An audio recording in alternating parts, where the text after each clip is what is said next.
नमस्कार दोस्तों, आप सभी का वॉइस एंड विजन स्टूडियो में स्वागत है। मैं हूं आपकी होस्ट परमिता कर्माकर। आज हमारे साथ स्टूडियो में मौजूद है डॉक्टर जयकरण गोयल जी। आपने राष्ट्र धर्म पर रिसर्च की है और आप नई पीढ़ी के समर्थक भी हैं। बहुत बहुत स्वागत है सर आपका वॉइस एंड विजन स्टूडियो में। आपका भी स्वागत है परमिता। जी सर, मैं आपसे ये जानना चाहूँगी कि leader of opposition Rahul Gandhi ji ने इलेक्शन कमीशन पर बीजेपी के पक्ष में वोट चोरी करने के गंभीर आरोप लगाए हैं। आपके हिसाब से क्या ऐसे आरोप भारत के चुनाव प्रक्रिया की क्रेडिबिलिटी पर सवाल उठाते हैं?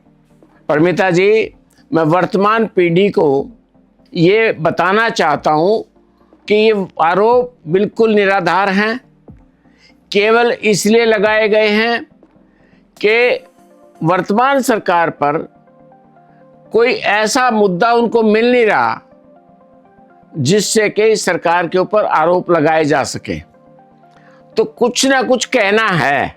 अब इन्होंने इलेक्शन कमीशन के ऊपर आरोप लगाया। इलेक्शन कमीशन ने कहा आप एफिडेविट फाइल कीजिए, हम इनकी सच्चाई की जांच कराएंगे।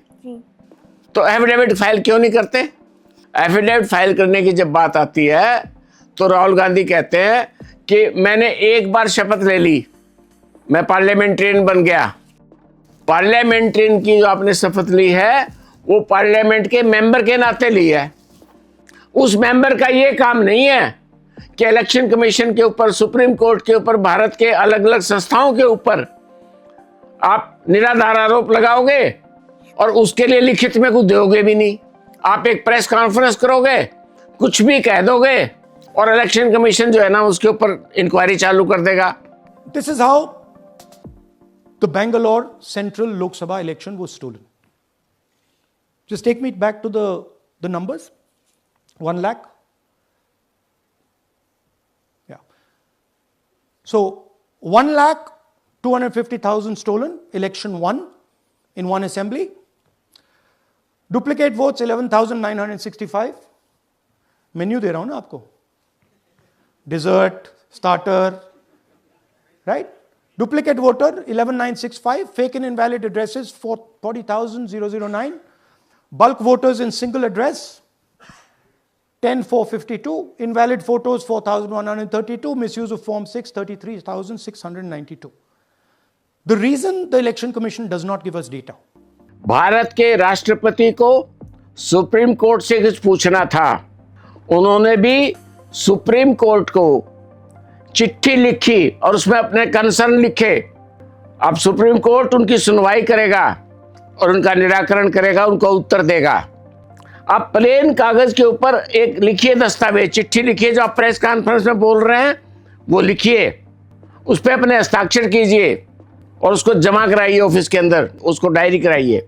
ये किसी भी इंक्वायरी की न्यूनतम आवश्यकता है। इस एटीट्यूड को समझना पड़ेगा, मॉडर्न जनरेशन के लिए बहुत इंपॉर्टेंट है। मैं ये पॉडकास्ट केवल मॉडर्न जनरेशन को समझाना चाहता हूं, तो यह बात आपको ध्यान में आनी चाहिए। सर, इलेक्शन कमीशन ने राहुल गांधी जी से कहा है कि वो एफिडेविट फाइल करें, लेकिन राहुल गांधी जी कहते हैं उसके विपक्ष में कि मैं एफिडेविट क्यों फाइल करूं। क्या उनका ये कहना सही है? आपके क्या विचार हैं? बिल्कुल गलत है। मेरे विचार क्या करेंगे? अगर भारत के प्रधानमंत्री नरेंद्र मोदी या इवन राष्ट्रपति वो भी कोई आरोप लगाते हैं तो उन आरोपों की प्रामाणिकता के लिए उनको एफिडेविट देना पड़ेगा, सूचनात्मक लिख के देना पड़ेगा।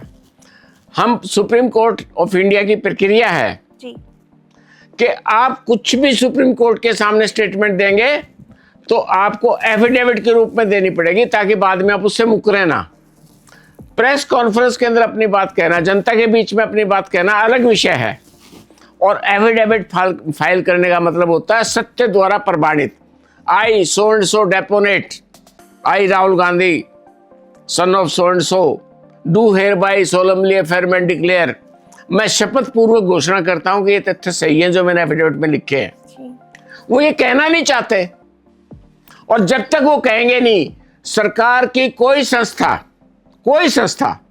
छोटे से छोटा लोअर कोर्ट से लेकर के जितनी भी न्यायिक प्रणाली है भारत देश की, छोटी लोअर कोर्ट से लेकर के न्यायपालिका तक, सुप्रीम कोर्ट तक, उच्चतम न्यायालय तक, सभी न्याय प्रक्रियाओं में जब तक आप लिखित शिकायत नहीं देंगे, चाहे लीडर ऑफ अपोजिशन हो, चाहे प्राइम मिनिस्टर ऑफ इंडिया हो, और चाहे इवन सुप्रीम कोर्ट के चीफ जस्टिस हो, अगर उनको भी भारत से कोई शिकायत है तो उनको भी लिख करके वो शिकायत देनी पड़ेगी। और ये इस प्रकार की बचकानी बातें करना कि मैंने तो शपथ ले ली पार्लियामेंट के अंदर, मैं दोबारा शपथ क्यों लूं, इसका मतलब राहुल गांधी को पॉलिटिक्स की ABCD का भी नहीं पता। वो पार्लियामेंट्रियन तो बन गए, लेकिन पार्लियामेंट्रियन होने के आपको नियम और वो भी तो पालन करना पड़ेगा। राहुल गांधी संविधान हाथ में लेके चलते हैं। उस संविधान में क्या ये लिखा है कि LOP को प्रेस कॉन्फ्रेंस में अपनी बात कहनी है, इलेक्शन कमीशन ऑफ इंडिया के ऊपर प्रश्न उठाएंगे और लिख के कुछ नहीं देंगे, हवा में तीर चलाएंगे? उत्तर आप अपने मस्तिष्क से लीजिए, मुझे देने की आवश्यकता नहीं है।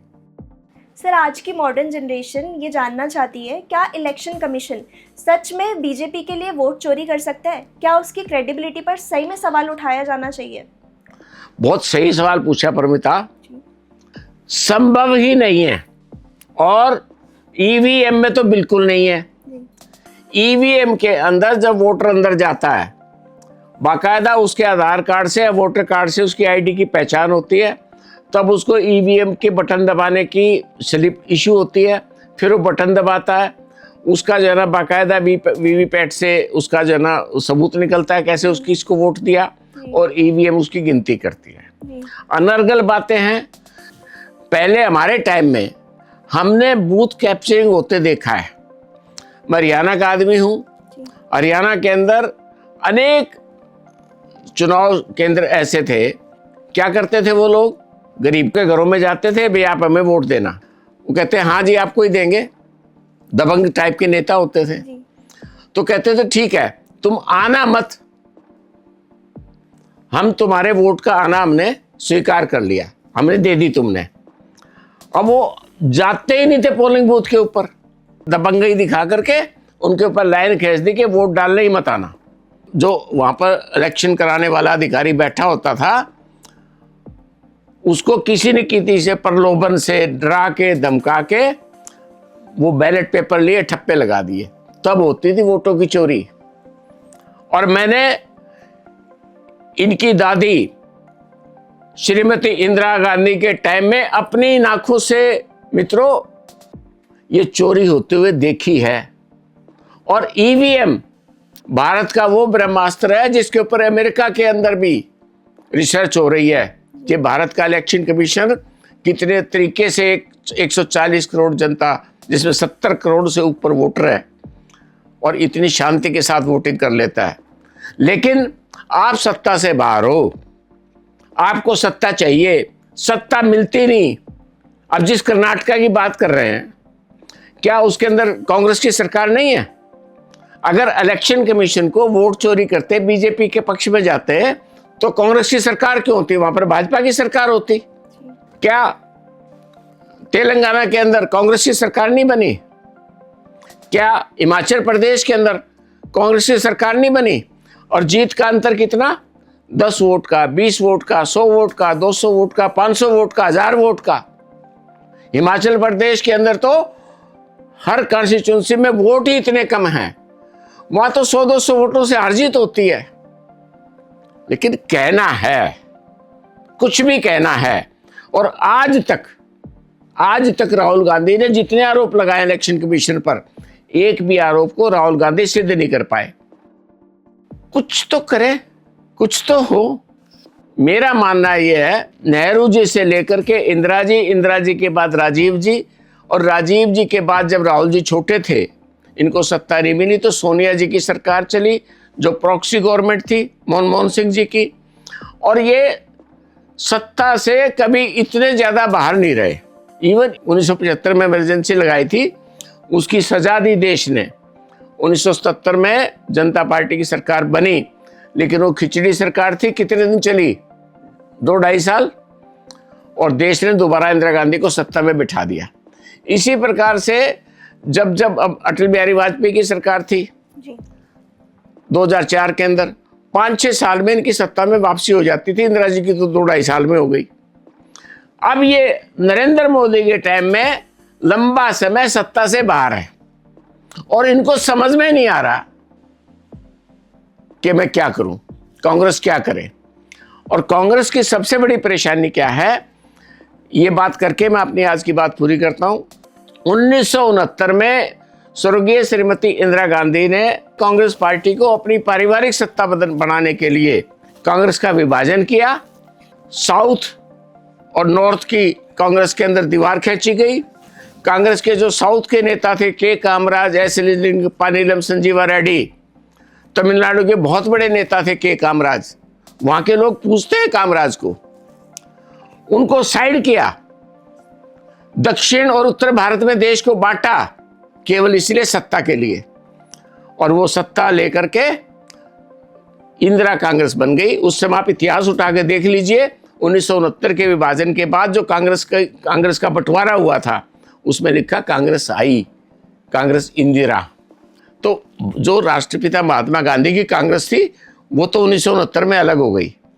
तो उसके बाद ये कहीं ना कहीं सत्ता से में या तो बने रहे या सत्ता से बाहर हुए, तो 2-4-5 साल से लंबा बनवास इनका हुआ नहीं।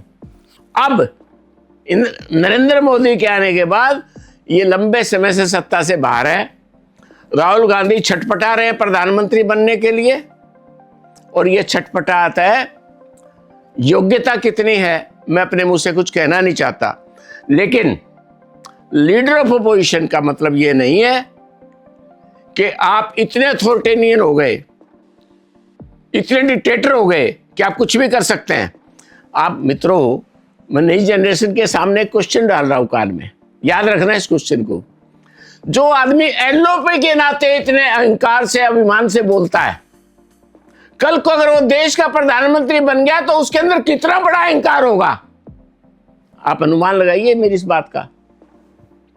मैं आशा करता हूं कि अगर राहुल गांधी मेरी बात सुन रहे हैं तो थोड़ी सी विनम्रता लाएं अपने व्यवहार के अंदर। समाज को विनम्रता चाहिए। आप 140 करोड़ के देश के प्रधानमंत्री बनेंगे या सफल होंगे, आज केवल एलओपी हैं। आपके स्वभाव के अंदर देखने को भी विनम्रता नहीं है।